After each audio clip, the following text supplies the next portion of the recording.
Welcome to IPS learning programme. તો વિદ્યાર્થી મિત્રો, લાસ્ટ લેક્ચરની અંદર આપણે સિમ્પલ પાસ્ટ ટેન્સ એટલે કે સાદા ભૂતકાળ વિશેની ચર્ચા કરતા હતા. તો ટેન્સ ટોપિક આપણે જ્યારે ચાલુ કર્યો ત્યારથી અત્યાર સુધીમાં આપણે બે ટેન્સનો અભ્યાસ કરી ગયા છીએ, જેમાંનો પહેલો ટેન્સ છે સિમ્પલ પ્રેઝન્ટ ટેન્સ એટલે કે સાદો વર્તમાન કાળ. તો સાદા વર્તમાન કાળના આપણે ઉપયોગો જોયા હતા,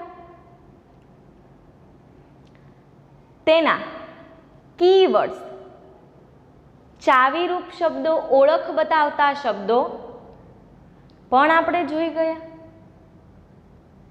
એના પછી ના લેક્ચરની અંદર આપણે તેની વાક્ય રચના જોઈ. વાક્ય રચનાની સાથે સાથે તે દરેકના આપણે એક્ઝામ્પલ જોયા. એના પછીના લેક્ચરની અંદર આપણે સાદો ભૂતકાળ જોયો એટલે કે simple past tense. Simple past ટેન્સના પણ યુઝીસ જોયા હતા, તેના કીવર્ડ્સ જોયા હતા. અને લાસ્ટ લેક્ચરની અંદર સિમ્પલ પાસ્ટ ટેન્સની વાક્ય રચના એટલે કે સેન્ટેન્સ પેટર્ન પણ આપણે જોઈ ગયા. તો ફ્રેન્ડ્સ, મેં ત્યારે પણ કહ્યું હતું, દરેક લેક્ચરમાં કહું છું કે એક્શન વર્બ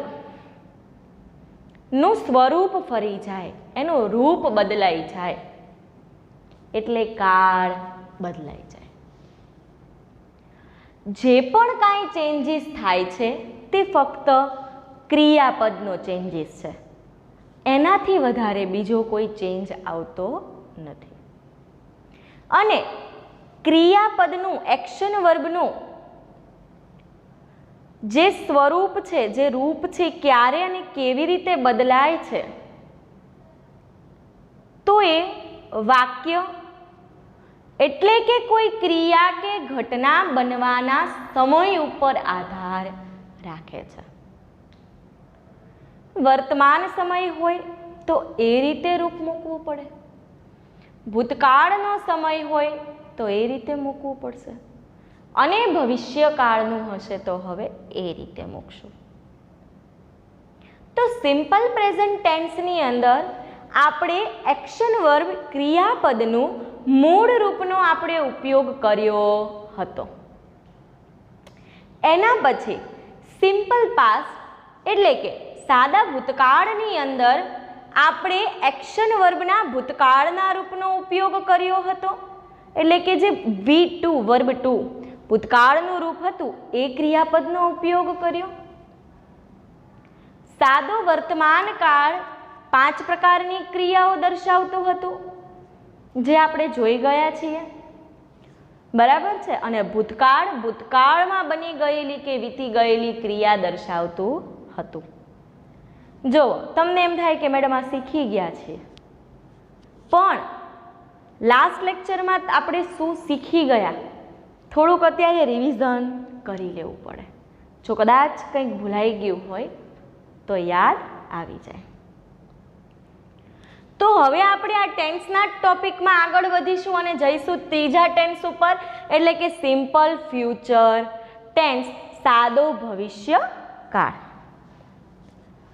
તો ફ્રેન્ડ્સ, 6th સ્ટાન્ડર્ડની અંદરના જે મેઇન 3 ટેન્સ આવે છે ગ્રામરની અંદર, simple present tense, simple past tense and simple future tense, એ 3 ટેન્સ આ ટેન્સ પતશે એટલે કમ્પ્લીટ થઈ જશે. ફર્સ્ટ સેમિસ્ટરની અંદર 6th સ્ટાન્ડર્ડમાં માત્ર 2 અથવા તો 3 ટેન્સ મુકાય છે.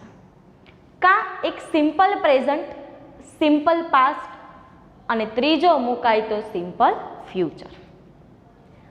7th સ્ટાન્ડર્ડની અંદર તો આ 3 ટેન્સ છે જ, અને 8th સ્ટાન્ડર્ડમાં પણ છે. એટલે સ્ટાન્ડર્ડ 6, 7th એન્ડ 8 ત્રણેયનો કમ્બાઈન્ડ લેક્ચર જ છે, પણ 6th સ્ટાન્ડર્ડના પહેલા સેમિસ્ટરની અંદરનો આ છેલ્લો ટેન્સ છે. આના પછી તમારે સેમિસ્ટર 1 6th સ્ટાન્ડર્ડમાં કોઈ નવો ટેન્સ અત્યારે શીખવાનો આવશે નહીં. આના પછી 6th વાળા માટે બીજા નાના મોટા અમુક ટોપિક છે જેની આપણે ચર્ચા કરીશું. અને 7th સ્ટાન્ડર્ડના જે બાળકો છે તમારા માટે આના પછીનો ટેન્સ આગળ જશે, કારણ કે તમારે પહેલા સેમિસ્ટરની અંદર પણ આ સિવાય એક ટેન્સ લઈ શકાય એવો છે.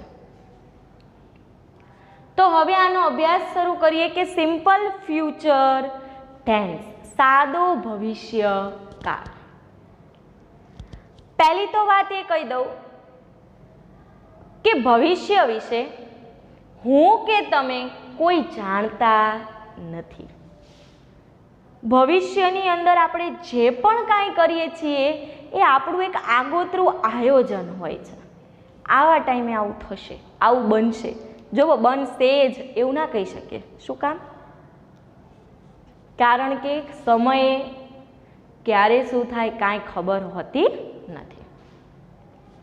તો હવે સિમ્પલ ફ્યુચર ટેન્સ એટલે કે સાદો ભવિષ્યકાળ.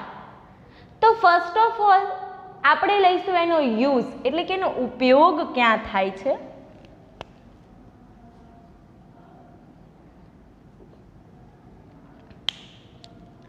તો સાદા ભવિષ્યકાળનો ઉપયોગ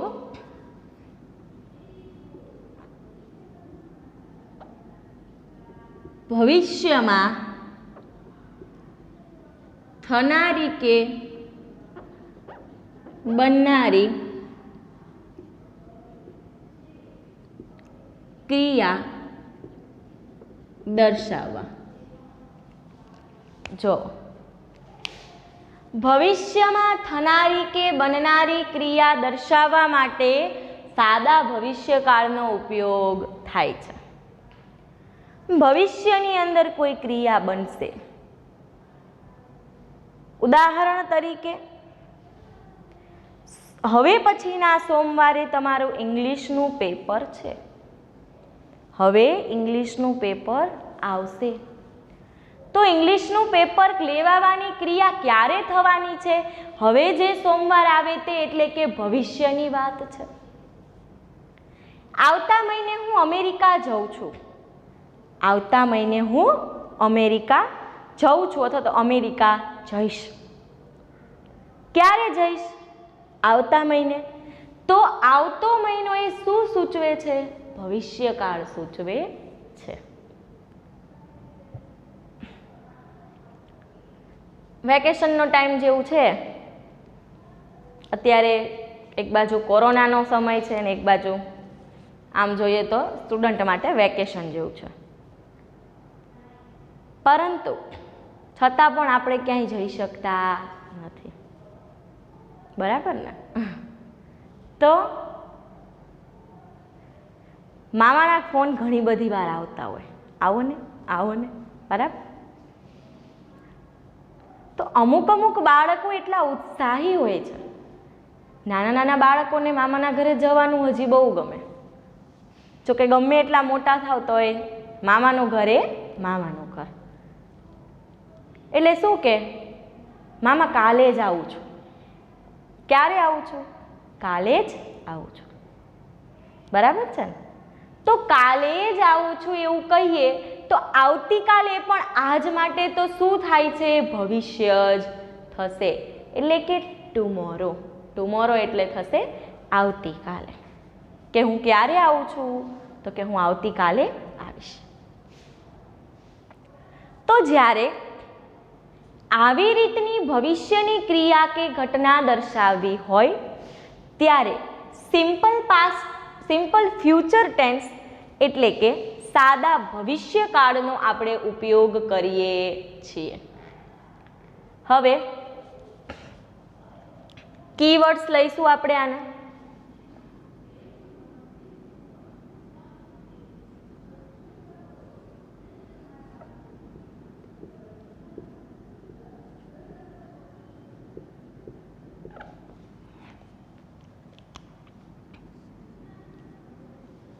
ચલો, એક તો પહેલા મેં કીધું તેમ આવતીકાલે, આવતીકાલે એટલે શું થશે? ટુમોરો.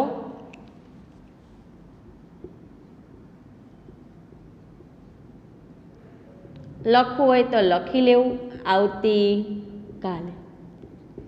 જુઓ, ત્રણ વસ્તુમાં સ્ટુડન્ટ્સને બહુ કન્ફ્યુઝન ઊભું થાય છે.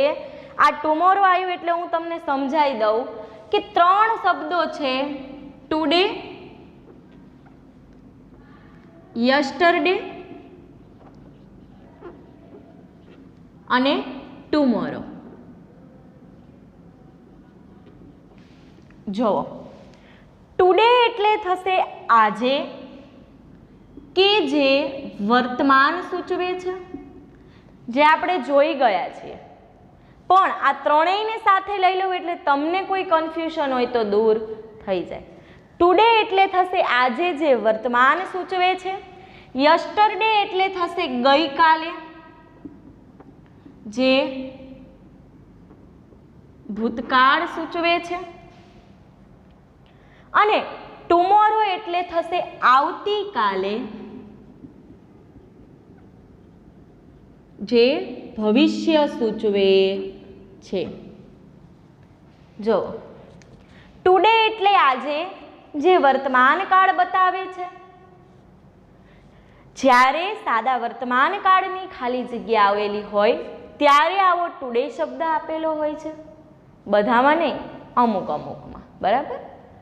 હવે જ્યારે ભૂતકાળની ખાલી જગ્યા દર્શાવેલી હોય, યસ્ટરડે શબ્દ વપરાયેલો હોય, તો યસ્ટરડે એટલે થશે ગઈકાલે, અને ટુમોરો એટલે થશે આવતીકાલે.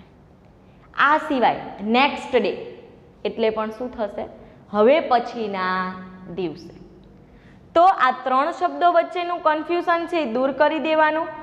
ત્રણે ત્રણ શબ્દો સિક્વન્સમાં યાદ રાખવાના, ટુડે, યસ્ટરડે, ટુમોરો. ટુડે એટલે આજે, યસ્ટરડે એટલે ગઈકાલે, ટુમોરો એટલે ભવિષ્યમાં, એમ આવતીકાલે. હવે કીવર્ડ્સની અંદર પહેલો શબ્દ આપણે જોયો ટુમોરો એટલે કે આવતીકાલે. બીજો શબ્દ છે ઇન ફ્યુચર, એટલે આવશે ભવિષ્યમાં.